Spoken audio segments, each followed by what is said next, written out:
आपका commodity superfast में। आपके साथ मैं हूं नेहा। जबरदस्त एक्शन आज हमने कमोडिटी मार्केट में देखा है, फिर चाहे वो एग्री स्पेस हो या नॉन एग्री। खासतौर से नॉन एग्री स्पेस में हम प्रेशियस मेटल्स की, सोने चांदी की बात करें तो क्या जबरदस्त चमक लौटती हुई हमने देखी है। सोने की बात करें 2 महीने की ऊंचाई पर है। घरेलू बाजार में सोना काफी समय के बाद, कई हफ्तों के बाद 48,000 के लेवल को पार करने में कामयाब रहा है। 100 रुपए की स्ट्रेंथ अभी दिखाई दे रही है। इसके पीछे पीछे हमने चांदी को भी भागते हुए देखा है। दरअसल अंतर्राष्ट्रीय बाजार में तेजी है, उसी का फायदा घरेलू बाजार को भी मिल रहा है। चांदी की बात करें 400 रुपए की स्ट्रेंथ दिखी है और 63,300 के पार आज हमने इसे पार जाते हुए देखा है। डॉलर ट्रेजरी यील्ड में जो नरमी आई है उसी का आप कह सकते हैं कि सपोर्ट अंतर्राष्ट्रीय बाजार, घरेलू बाजार को भी उसी के चलते हमने सपोर्ट मिलता देखा है। सिर्फ प्रेशियस मेटल्स ही नहीं, बेस मेटल्स की बात करें तो यहां पर तो जबरदस्त ऊंचाइयां तमाम मेटल्स छूते दिख रहे हैं। खासतौर से जिंक की अगर बात करें, रिकॉर्ड स्तर पर जिंक के भाव हमने घरेलू बाजार में देखे हैं और वो इसलिए क्योंकि अंतर्राष्ट्रीय बाजार में आप चीन के मार्केट की बात करें या एलएमई की बात करें,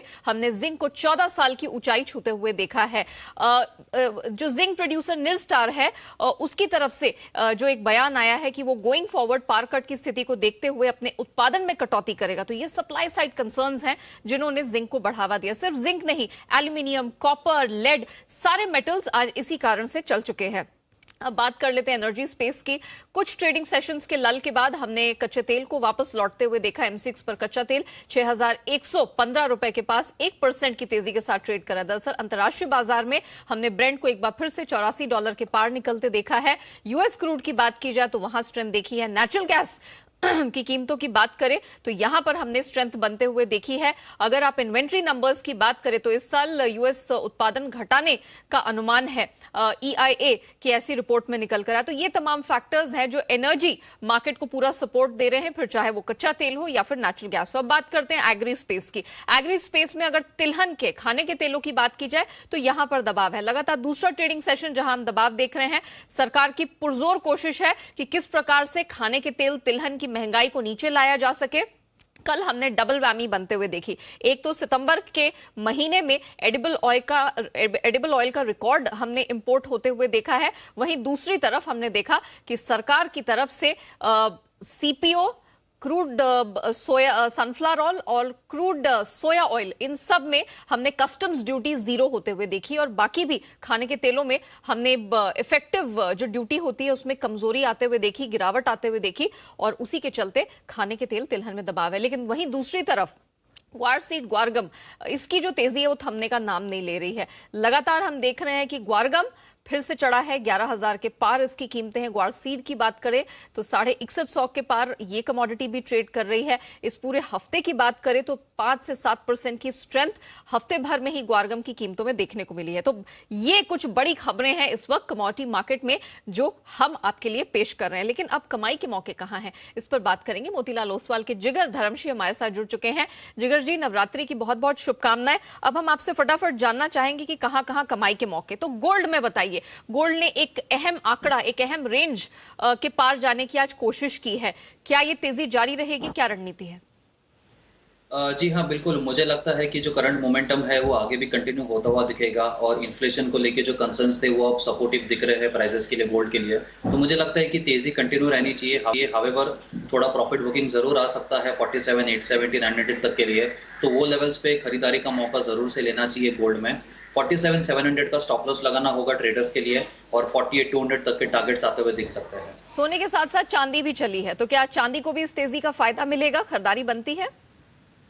जी हाँ, मुझे लगता है कि एज अ प्रेशियस मेटल तो डेफिनेटली सपोर्ट मिल रहा है, बट आज बेस मेटल्स में भी काफी अच्छी तेजी आई है। तो being an industrial metal, silvers को भी काफी अच्छा मोमेंटम मिल सकता है आगे जाते हुए।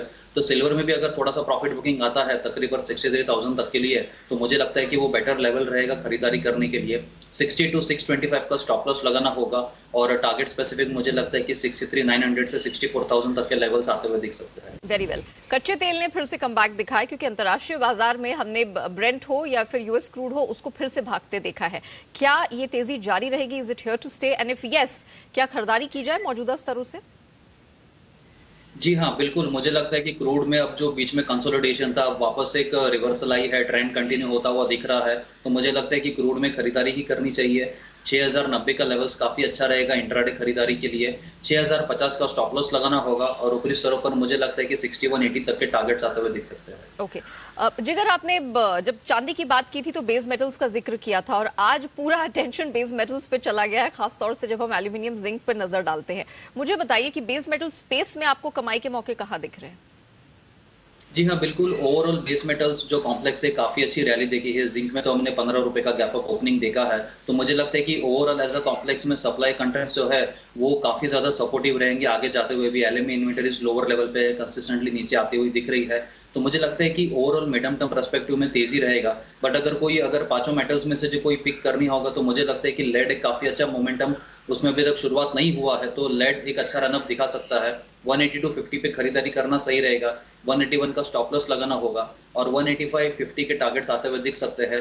और दूसरा जो पिक होगा वो एल्यूमिनियम रहेगा। एल्यूमिनियम कंसिस्टेंटली तेज़ी कर रहा है, अभी भी कोई रिवर्सल के साइंस नहीं है। आगे भी मुझे लगता है कि 255 तक के टारगेट्स आते हुए दिख सकते हैं। तो एल्यूमिनियम में 251 के लेवल्स मिलते हैं, तो वो लेवल्स पे खरीदारी करना काफ़ी अच्छा रहेगा।